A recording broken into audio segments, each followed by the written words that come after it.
whole concept of permutation and combination. Now, just like all the algebra topics, we do not need to get into the real extreme depths of permutation or probability. If you look at it, level 1, level 2, that's enough. As far as permutation is concerned, you have about 20 problems, 20, 30 problems in level 1, and about maybe 50, 60 problems in level 2.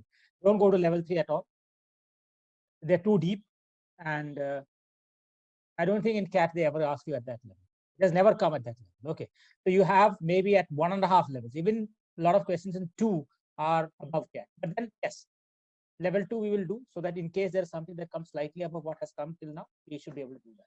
Beyond that, I don't think you need to get good. Be comfortable with those 60, 80 questions, and I think that should be more than enough. All those concepts, there'll be about 8 or 10 concepts are revolving around those problems. But after, if you're comfortable with that, I think most of your, any question that comes in CAT, I think you should be able to have permutation, combination. The same thing with probability. So the reason I thought then I'll go slowly with this chapter, because one, this is one chapter where a lot of people are uncomfortable with, and I'll try and do it over 3 sessions. So today we'll go slowly, and we will there are about 60 questions in that second exercise. We'll try and split it over the 3 sessions. And the first level 1, it's pretty easy, in the sense once you understand those basic concepts, it's pretty easy. So that's about it. In the sense, I want to tell you that don't get into level 3 at all.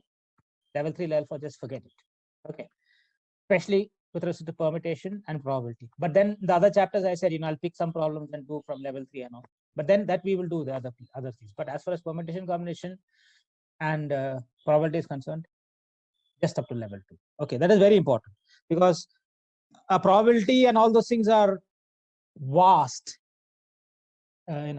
Permutation, probability of vast topics where, just like what we talked about numbers, you can go to any level and any depth. So we need to put a full stop at some point of time, saying that, okay, we'll do only till this. That's the reason I thought I should give you this introduction. Okay. Now, the moment just like we talked about logarithms, where we started looking at the whole thing from the logical point of view, let's try and understand permutations from the logical point. We'll not name permutations or combinations. We'll do that at a later point of time. But before that, let's try commonsensically. How do we go about, doing things? Okay. First thing, when it comes to permutations, I love this method of putting dashes. Okay. Let's assume that we have to create a 5-digit number and have digits 1, 2, 3, 4, 5. These 5 digits are there. Okay. Now, with these 5 digits, how many numbers can I create? Okay. So which means 5-digit means I need to have 5 slots. Okay. So in this first slot, how many possibilities can I have? I can have 5 possibilities, isn't it? I can have 5, 4, 3, 2, or 1. Okay, I can have all the 5 possibilities, which means I can have 5 possibilities. Okay. For each of these 5 possibilities, how many possibilities can I have in the second slot? I can again have 5 possibilities, isn't it? And I can have again 5. And the third one, again 5. Fourth one, again 5. I can have, for each of these possibilities, I can have 5 possibilities in each of these 5 slots, because I'm making a 5-digit number. Okay. Try to create a 5-digit number with only these 5 digits. Okay. Right. So which means the total number of possibilities is 5 raised to 5. Okay. If you want me to explain at any point of time, you can stop me. I'll explain once again. Okay. So here, like I said, we will start looking only at slots, and we'll try and do as many as possible as slots. And once we understand this whole concept, then we can start using these formulae like E and C and those kind of things, which you would have mostly see. Okay. Now, here, like I said, you have 5 possibilities, 5 possibilities, 5 possibilities, 5 possibilities, 5 possibilities. The total number of possibilities is, I multiply all these possibilities, because for every possibility in the second slot, you have 5. So for these 25 possibilities, 5 into 5, 25 possibilities, you have another 5 possibilities. Okay. Which means you have 25 into you have 25 here, 25 into 5. Then you have 125. So for every 125 possibilities here, you have another 5 possibilities coming, isn't it? So like that, it goes on and on. Okay, so that's how you get the 5 raised to 5. Now, here there is a particular thing that has happened. What has happened? Let's look at now making it slightly. I'm increasing the complexity. I'm making slightly more complex. What I'm saying is that now I have 7 digits. Okay, I have 7 digits. Which are the 7 digits? I add 6 and 7 also. Okay, I add 6 as well as 7. But I still want to make only 5 digits. Okay, I want to make only 5 digits. I want to make only 5 digits.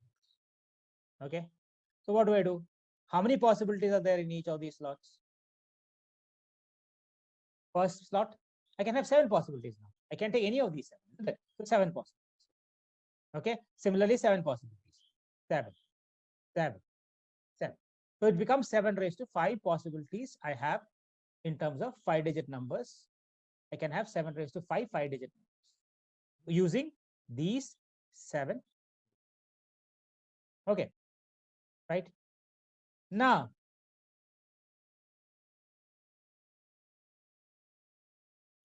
suppose I have only less number. I have only 3 digits.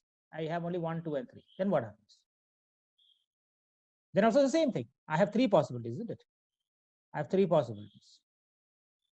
I have 3 possibilities in each of these slots. Which are they? 1, 2, or 3. So 3 possibilities. Okay, so 3 possibilities. Right? 3 possibilities. So 3 raised to 5. Okay, so this is very simple, creating number of numbers. Now, I'm going to make it slightly different. Now, what I have is these 5 digits. 5, 4, 3, 2, 1. These 5 digits, and I have 5 slots. Okay. Okay. I have 1, 2, 3, 4, 5. Okay, and I have 1, 2, 3, 4. And I need to make 5-digit numbers. And I'm saying that once you take a number, you cannot repeat. Okay. So what do? So in the first slot, how many numbers can I have? I can have 4 numbers, 5 numbers, isn't it? I can have any of the 5 I can take in the first slot because there are no conditions. Okay. Now the second slot, what happens? Because I've used 1 number here, isn't it? I've used 1 number. So how many numbers remain now? 4 remains because I cannot use, suppose I've taken, let's say 2 here. I cannot use 2 anywhere here, isn't it? Which means obviously if I've taken 2, how many possibilities are remaining in the next slot? I can have only 4 possibilities. Okay, because I cannot take 2. 2 is gone and only the other 4 possibilities. Similarly, if I have taken 1, only the 4 possibilities. If I have taken 5, only the other 4 possibilities. Which means the second slot I can have only 4 possibilities. Now what happens if I get to the, then what happens if I get to the third position? How many can I have? I can have only 3 of them because I've taken already 2 of them I've used in the first 2 slots. Similarly, 2 and 1. Okay, so how many do I have here? You call this 5 factorial, isn't it? Multiplying from 1 to 5, 5 factorial. Here, so there are 2 types we have seen. First one was repetition allowed. Okay, now I'm just getting into the concept. Repetition allowed. Okay, that was the first case where we saw 5 raised to 5, 7 raised to 5, 3 raised to 5. We saw all those possibilities. Now here, what happens? Repetition not allowed. So not allowed, we saw what? We saw 5 factorial. Okay. Now I'm going to go to the other one. Suppose I have 7 digits. Now what happens? I have 7 digits. 6 and 7 is also there. The case which we looked at. Okay, 6 and 7. Now what happens? I have only 5 slots, but then I have these 7 numbers. So what does it mean? Now the first slot, how many can I have? I can have 7, isn't it? Any of them are possible. 7 I can have. Since I've used 1 of them, I have only 6 remaining for the next slot. Then 5, then 4, then so many possibilities, isn't it? So in the first I can have 7, and since I've used 1 of them, I have only 6 possible numbers remaining for the second slot. Similarly, 5 for the third slot. Now this is 7, 6, 5, 4, 3. Now this is interesting. What do you call this? This is known as, we'll put a symbol now. We call it 7p 5. Okay, now this is a symbol that is generally used for permutation. Okay, now I'm getting into something known as a permutation. What is a permutation? Permutation is an order of like this numbers. Your order is the order in which you have placed those numbers. Okay, that means 3, 2, 1 is an order of these numbers 3, 2, and 1. Similarly, the same number can have a different order 1, 2, 3, or 1, 3, 2. These are all different orders for the same 3 digits. So each of them is known as a permutation, or the order in which you write them is important. So in which case you call them a permutation or an arrangement. Okay, so the word that is generally used is arrangement. Arrangement is a very common word that if you see, it automatically means that it is a permutation. Okay, now what do you mean by, how do you understand the 7-5? Okay, 7p5. 7p5 means that you start writing from 7 and you write 5 digits. Very simple. Okay, so here what I've done, 7p5 means I start from 7 and write 5 digits from there. 1, 2, 3, 4, 5, and multiply those 5 digits. That is what is meant by 7p5. Okay, now what is 7p5? 7p5 is actually 7 factorial divided by what? I have to remove it all. 2 factorial, isn't it? So 2 factorial, if I divide, then what happens? If I put a 2 and a 1 here and I divide by 2 factorial, that 2 factorial cancels. So this is what happens. Okay, so 7p5 means 7 factorial by 2 factorial. Or the other way of doing it is multiply downwards from 7 the next 5 digits, including 7. Okay, so that is what it means. So this basically is, see, when you're talking about numbers, obviously the order in which you write the numbers are important. Okay, so obviously each of them will have a different, each of them are different. 3 to 1 is different, 1 to 3 is 1, 3, 2. So each of them are different. So you call them arrangements or permutations. So is this clear? Any confusion till this point of time, you can ask me. So I'll stop here and then I'll move ahead. Okay, so now I'm introduced the concept of a permutation. This is 7p5. And what does it exactly mean?